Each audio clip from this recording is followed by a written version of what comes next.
Back to my channel Suryakant Yadav. और आज मैं आपको देने वाला हूँ true ownership review of my this car. This is Kia Seltos HTX that I got back in December 2020.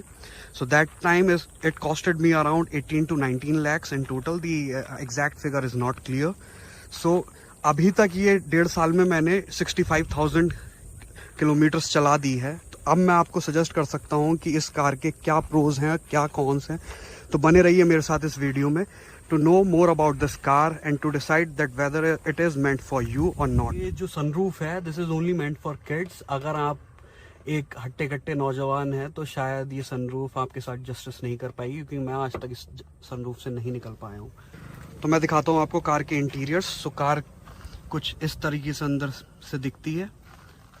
ये एक 5 सीटर कॉम्पैक्ट SUV है जिसमें एक दिखाने की बस सनरूफ आती है, जिसका कोई यूज मुझे लगता नहीं है कि हम आ चुके हैं कार के अंदर। और आप लोग देख सकते हैं कि कार अभी 64,000 समथिंग चल चुकी है, जो कि एक एनफ नंबर ऑफ किलोमीटर्स है टू जज whether the car is good worth और नॉट। सो बने रहिए इस वीडियो में। मैं आपको देने वाला हूँ इसका ट्रू ओनरशिप एक रिव्यू, और आप लोगों को डिसाइड करने में बहुत आसानी होगी कि ये कार आपकी नेक्स्ट बाय है या नहीं है। So talking about the driving experience, so driving is fabulous. और ये सारी चीजें ड्राइवर टू ड्राइवर वेरी करती है कि कार किस तरीके से चलती है, कार कितने का माइलेज देती है। तो I am being a decent driver, मेरी मैक्स स्पीड जो है वो 80-90 किलोमीटर्स रहती है on highways too. I am driving only 100 to 120 kilometres, so that's the maximum limit. सो मैं कार से मैक्सिमम रिजल्ट्स लेता हूँ और ले सकता हूँ। तो मैं अब आपको बताता हूँ कि इस कार का जो माइलेज है इन सिटीज जो मैं निकालता हूँ, इन सिटी उसका माइलेज 70s प्लस जाता है एंड 20 तक वेरी करता है। And on highways the guaranteed mileage at the speed of 80 is 20-21 kilometres. और अगर आप एक 80 वाली speed for a long distance और for a long tenure of time maintain करते हैं तो ये गाड़ी आपको 25 kmpl तक का भी माइलेज देगी। I am talking about the diesel, this one is diesel variant.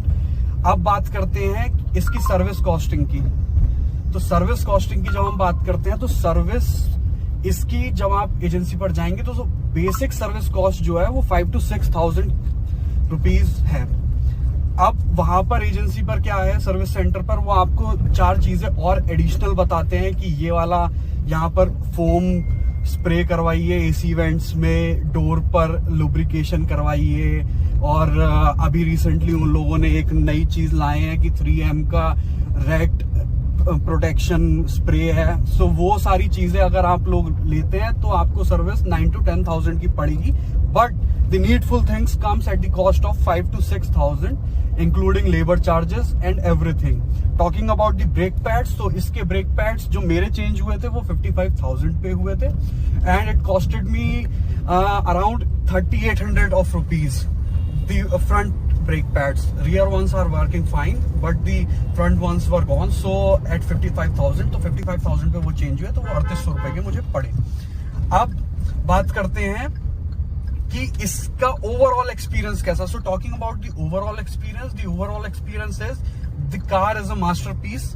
अगर आप 15 लाख से 20 लाख या इनफैक्ट इसके जो बेस वेरिएंट्स हैं वो मुझे पता नहीं है, शायद वो 13-14 लाख के करीब का जो इसका कुछ HTE करके वेरिएंट आता है, इसमें जो है 25 से 30 वेरिएंट्स आते हैं। तो जो इसका बेस वेरिएंट आता है वो शायद मेरे हिसाब से 12-13 लाख रुपए का डीजल वेरिएंट में पड़ जाता है। तो अगर आप बात करें डीजल की, so this car is completely worth buying. आप अगर डीजल वेरिएंट ले रहे हैं तो मेंटेनेंस इसकी कोई ज्यादा हाई नहीं है, माइलेज इसका फर्स्ट क्लास है, the comfort level is too good.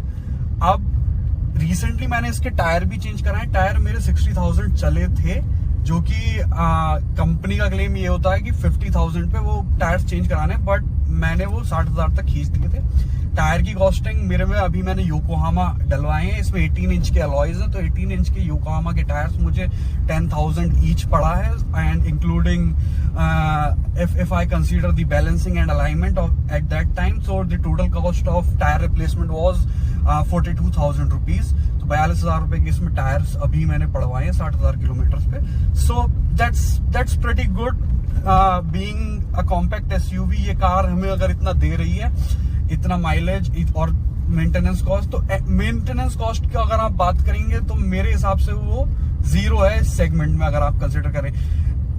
मैंने सुना है कि क्रेटा में भी सेम इंजन है एंड वो भी एक Hyundai and Kia are sister and concern companies, so I don't know more about Creta, but this car is damn good. So अगर बात करते हैं कि मेरे सेटिस्फेक्शन लेवल की, तो I am completely satisfied with this car. बस मुझे जो एक प्रॉब्लम फेस करने को मिली है वो कंपनी साइड से ये है कि जो मेरा इनिशियल इंश्योरेंस किया था वो at the time of purchase किया था, वो शायद 60-70,000 रुपीज का था। और आप लोगों को पता होगा कि जीरो डेप्रिसिएशन वाला फर्स्ट पार्टी इंश्योरेंस हमें हर साल रिन्यू कराना पड़ता है। तो मेरा दिसंबर 2021 में मैंने वो रिन्यू कराया था। So the company was asking me for an amount of 25,000। मेरे पास डीलरशिप से मेल आया था, मैसेज आया था, जिसमें रिन्यूअल कॉस्ट थी 25,000 रुपए। और मैंने ICICI लोम्बार्ड का वो इंश्योरेंस था, जब मैंने वो ऑनलाइन चेक किया so it costed me around 22,500। तो मैंने वो 22,500 रुपए में खुद से रिन्यू करा लिया। उसके बाद मेरी गाड़ी में थोड़ा सा scratches and front windshield crack हुई थी, तो उसके लिए जब मैं डीलरशिप पर इसे क्लेम के लिए लेकर गया तो उन लोगों ने, एक डीलरशिप ने तो मुझे कंप्लीटली डिनाई कर दिया कि हम आपकी कार कैशलेस नहीं करेंगे, जबकि मेरा इंश्योरेंस कैशलेस था। उन्होंने कैशलेस डिनाई कर दिया। उन्होंने रीजन ये स्टेट किया कि आपने किया इंडिया से रिन्यू नहीं करवाया है, इसलिए अब आपका कैशलेस नहीं होगा। Then I talk to other dealership in Noida, so they told me that yes you can come and we will be repairing your car on cashless. मैं वहां गया और जब उन्होंने गाड़ी देखी तो उन्होंने विंडशील्ड और साइड स्क्रैचेस को रिमूव करने का बोला कि ये हो जाएगा, बट उन्होंने बोला कि इसकी 2 फाइल्स बनेंगी, 2 क्लेम्स हमें लेने पड़ेंगे कि फ्रंट साइड का अलग लेना पड़ेगा, साइड का अलग लेना पड़ेगा।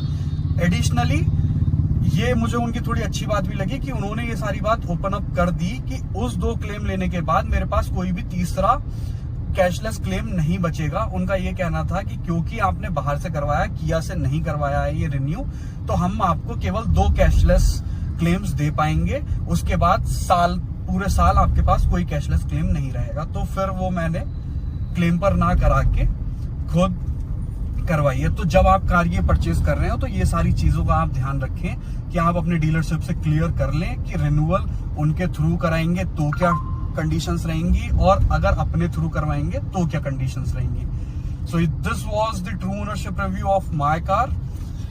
होप आपको वीडियो अच्छी लगी होगी। अगर वीडियो अच्छी लगी हो तो please do subscribe the channel, like and share the video, and please stay connected. Bye bye.